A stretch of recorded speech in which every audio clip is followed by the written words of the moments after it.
Hi there, this is Andrew Paul Smith with another one of my little talks for the Video Inspirations group. Maybe it'll go further afield than that, who knows. I want to tell you today about a couple of people that I met when I was working in an old people's home. And this was I was aged 19, 20, 21, something like that, just before I went to Bible school and just after I came back from Bible school.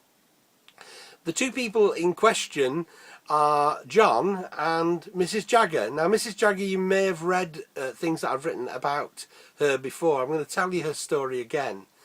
John's story is this. John was a speedway rider, going round the track, yeah, and putting his foot down and getting mud all over him, and he was very good at speedway riding, and he made an awful lot of money out of it. But his family didn't like the way he spent the money. He bought lots of alcohol and went to lots of parties, socialised and so on. And they didn't like the way he lived his life. They felt that his life was a disgrace. And so they disowned him. And his friends, well, when he stopped going around the track, when he stopped going around the track and getting mud in his face and all that, then he stopped having the money. And when he stopped having the money, then he stopped having the friends, because they were good time friends. They weren't true friends as we understand the term friend to be. They didn't care about him. They didn't visit him in the old people's home. He was only 62. And Mrs. Jagger, you've heard me talk about her before. She was 80s, mid-80s, late 80s, something like that. And she said to me, Andrew, I don't know why I'm here. I've told him upstairs. I've told him I'm ready. Whenever you want to take me, I'm ready. You can take me. And I said, she said, I can't see why I'm here. I said, I think I might know. And I'm only 19, 20, but I think I know why you're here. And she said, well, what is it? So I said, well, when I walk into the room, I see all these people sat around quietly looking down or looking at the TV or reading a book, and they're all sad, and basically they're just waiting to die. I said, but then you smile or you laugh and all the eyes in the room come to you and they all brighten up too. I said, I think I know why you're here. You're here to cheer everyone up.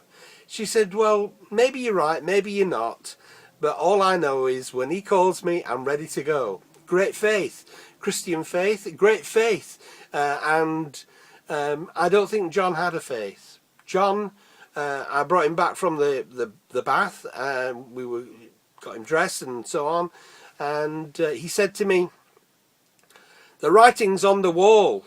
I said, what writing? He said, on the wall, and pointed at the wall. I'm going to be dead within 2 weeks. And I thought, he's only 62. There's no way this man is going to be dead. But he was right. Within the 2 weeks, he had a massive seizure and died with pain and anguish on his face. It was really, really very sad indeed. And Mrs. Jagger, she died probably a couple of years later when I went back to work in the old people's home after Bible school.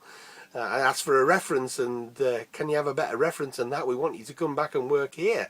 So whilst I was there the second time, Mrs. Jagger died, and when she died, she had a smile on her face. Now these two people, they chose their own lives, they chose their own way of dealing with things, and I'm not judging either one of them as to whether they are being anything other than what they were supposed to be in this lifetime. But what I am wanting us all to think about is the value of friendships that last. The value of friendships that are not based in alcohol or socializing, but are based in deep, meaningful relationships.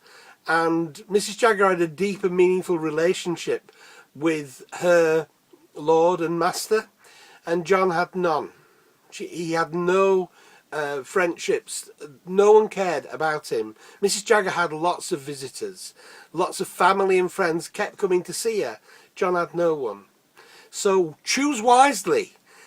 And this is Andrew Paul Smith signing off and saying thanks for watching.